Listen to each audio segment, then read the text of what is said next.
on va juste parler un petit peu sur l'intégration de l'hydrogène donc vert en Tunisie. Quelles sont les stratégies de l'État, quelles sont les démarches adoptées, ainsi de suite. Donc, où on est par rapport à ces projets-là. Donc, l'hydrogène vert, donc juste le concept, on va utiliser des ressources d'énergie renouvelables. Ces ressources-là sont essentiellement soit du photovoltaïque, soit des éoliens. Donc, pour ces deux sources-là, donc, ce sont des énergies donc, renouvelables. Ils vont alimenter ce qu'on appelle un système, c'est l'électrolyseur. L'électrolyseur, il est alimenté بالماء. Donc, ils ont des ressources énormes en eau selon la production des HTB, donc la puissance ou la quantité d'hydrogène que je cherche à mettre en place. Donc, l'électrolyseur, il va être alimenté donc avec du courant contenu issu donc du photovoltaïque ou de l'éolien, et par la suite cette énergie là ça va faire donc l'électrolyse, la séparation de l'hydrogène de l'oxygène. Donc nous avons le H2O fait de l'hydrogène de l'oxygène. Donc cette séparation, on va essentiellement récupérer cet hydrogène-là. Cet hydrogène, donc, si il est issu donc, des sources renouvelables, on parle d'un hydrogène vert, et je vais alimenter l'électrolyseur avec d'autres sources, donc ce qu'on appelle donc l'hydrogène bleu ou gris, ainsi de suite, selon donc l'alimentation du système.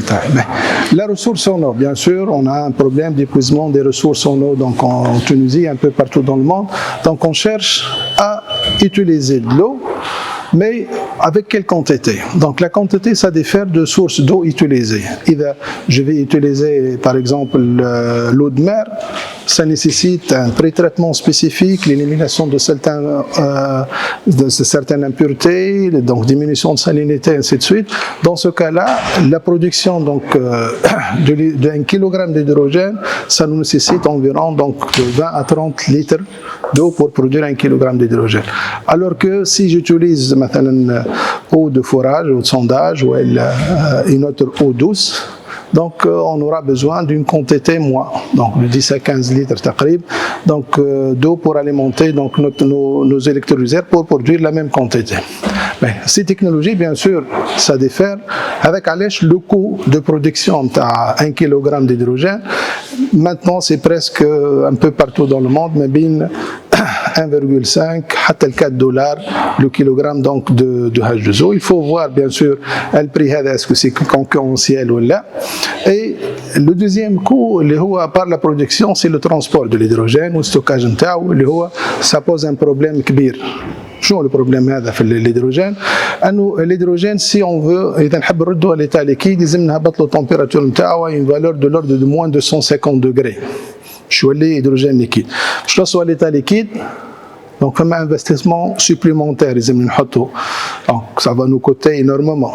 Ben, si je ne pense pas le stockage, le transport, est-ce que je peux utiliser les gazoducs, les canalisations actuellement existantes de gaz pour transporter? Je produis par exemple en Tunisie et je vais l'exporter à l'étranger vers l'Europe. Donc, sous quelle pression, sous quelles conditions, donc je peux l'exporter. Donc c'est un gaz très dangereux, il est très explosif.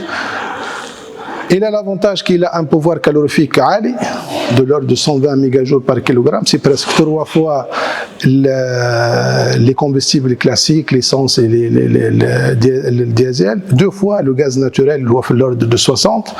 Donc avec les industries qui vont produire de l'hydrogène, ils ne vont pas le transporter à l'état d'hydrogène, mais il va être soit transformé sous forme de méthanol, ou sous forme d'ammoniac, donc des industries de transformation. Et par la suite, on va faire le chemin inverse. Mais l'ammoniac, l'hydrogène, fait le point d'utilisation, je vais faire la conversion, mais l'ammoniac ou le méthanol, je vais récupérer de nouveau de l'hydrogène. Okay? Donc, le process de production de l'hydrogène vert. Donc, actuellement, à Tunis, on est en phase préliminaire d'étude des projets. On n'a pas encore lancé donc, des grands projets, fait des actions de formation en collaboration avec certaines chambres internationales, que ce soit avec les Français, les Allemands qui interviennent dans ce sens pour pour soi-disant faciliter l'intégration de la production de l'hydrogène dans les pays donc, de Nord-Afrique. Donc, on a des projets similaires un peu partout dans Nord-Afrique, les pays de Golfe, pour instaurer donc, les premières unités donc, de production de l'hydrogène vert. Tout dépend des... donc, directement, mais il faut faire une étude de faisabilité technique.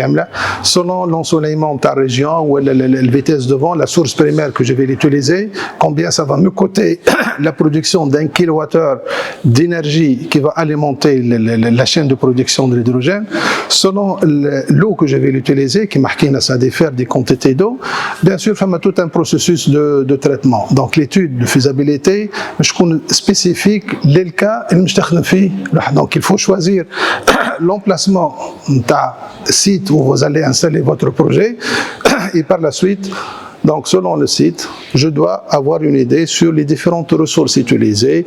Le soleil, donc quel est le productible, quelle est la quantité d'ensoleillement disponible que je peux l'utiliser, quelles sont les quantités d'eau, ainsi de suite. Donc, chacun fait des processus de traitement spécifiques. Il joue en amont, avant de production. Donc, il faut faire les préparations. On chauffe les ressources, mais avec le coût de production par l'hydrogène, ça diffère, comme 1,5 et 4 dollars la tonne, ça diffère de procédés utilisés, des conditions géographiques dans lesquelles je vais mettre le projet de taille, mais c'est toujours rentable, surtout je vise à avoir des grandes capacités de production. Merci.